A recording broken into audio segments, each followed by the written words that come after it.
ഒരു ഇടവേളയ്ക്ക് ശേഷം വഖഫ് ബോർഡ് വീണ്ടും വാർത്തകളിൽ ഇടം പിടിച്ചിരിക്കുകയാണ്. നിലവിൽ നിർണായകമായ ഒരു നീക്കമാണ് സുപ്രീം കോടതിയുടെ ഭാഗത്തു നിന്നും ഉണ്ടായിരിക്കുന്നത്.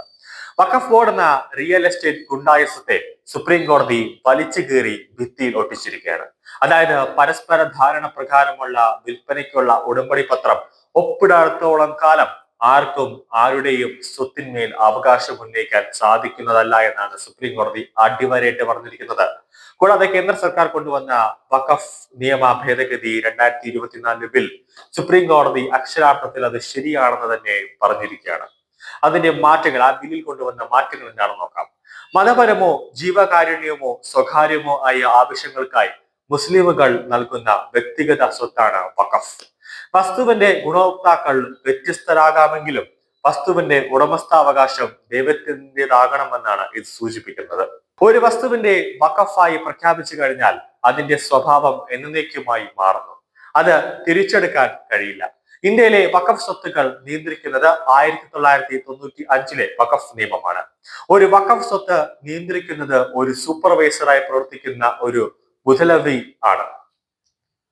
1882 ഇന്ത്യൻ ട്രസ്റ്റ് ആക്ട് പ്രകാരം ട്രസ്റ്റുകൾക്ക് കീഴിലുള്ള സ്വത്തുക്കൾ എങ്ങനെ കൈകാര്യം ചെയ്യപ്പെടുന്നുവോ അതിന് സമാനമായ രീതിയിലാണ് വഖഫ് സ്വത്തുക്കൾ കൈകാര്യം ചെയ്യുന്നത്.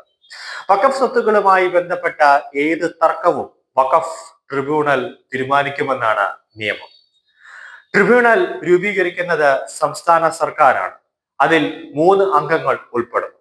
ഒരു ജില്ലാ സെക്ഷൻസ് അല്ലെങ്കിൽ സിവിൽ ജഡ്ജി, ക്ലാസ് 1 റാങ്കിൽ കുറയാത്ത, അതല്ലെങ്കിൽ സംസ്ഥാന ജുഡീഷ്യൽ ഓഫീസറായ ചെയർപേഴ്സൺ, സംസ്ഥാന സിവിൽ സർവീസിൽ നിന്നുള്ള ഒരു IAS ഉദ്യോഗസ്ഥൻ, കൂടാതെ മുസ്ലിം നിയമത്തിലും നിയമശാസ്ത്രത്തിലും അറിവുള്ള വ്യക്തി ട്രിബ്യൂണലിൽ ഉൾപ്പെടുന്നു എന്നതാണ് പുതിയ നിയമത്തിൽ വ്യക്തമാക്കിയിരിക്കുന്നത്.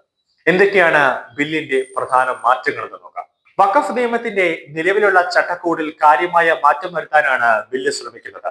മുസ്ലിം സമുദായം ഏറെക്കുറെ നിയന്ത്രിക്കുന്ന ബോർഡുകളിൽ നിന്നും ട്രിബ്യൂണലുകളിൽ നിന്നും വഖഫ് ഭരിക്കാനുള്ള അധികാരം സംസ്ഥാന സർക്കാരുകൾക്ക് മാറ്റുന്നതാണ് നിർദ്ദിഷ്ട ഭേദഗതി.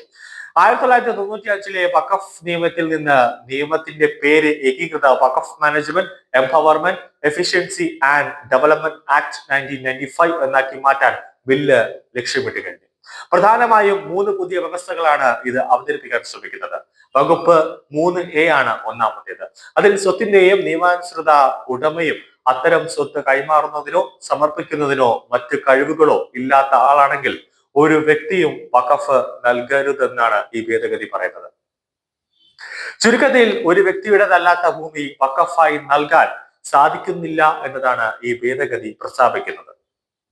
രണ്ടാമത്തേത് പറയുന്ന നിയമം, ഈ നിയമം ഉണ്ടാവുന്നതിന് മുമ്പോ ശേഷമോ വഖഫ് സ്വത്തായി തിരിച്ചറിയുകയോ പ്രഖ്യാപിക്കുകയോ ചെയ്യുന്ന സർക്കാർ സ്വത്ത് വഖഫ് സ്വത്തായി കണക്കാക്കില്ല എന്ന് പ്രസ്താവിക്കുന്ന വകുപ്പ് 3C(1) ആണ് എന്നാണ് രണ്ടാമത്തെ നിയമത്തിൽ പ്രതിപാദിക്കുന്നത്. വഖഫ് ബോർഡിനെ എടുത്തു കളയാൻ കേന്ദ്ര സർക്കാർ തീരുമാനിച്ചിരിക്കുന്നു. സുപ്രീം കോടതിയും കേന്ദ്ര സർക്കാരിന്റെ ഒപ്പം നിൽക്കുന്നതോടുകൂടി വരുന്ന ഫെബ്രുവരിയോടുകൂടി വഖഫ് ബോർഡ് അന്തിമമായ ഒരു വിധിയിലേക്ക് കാര്യങ്ങൾ എത്തുമെന്നാണ് യാഥാർത്ഥ്യം.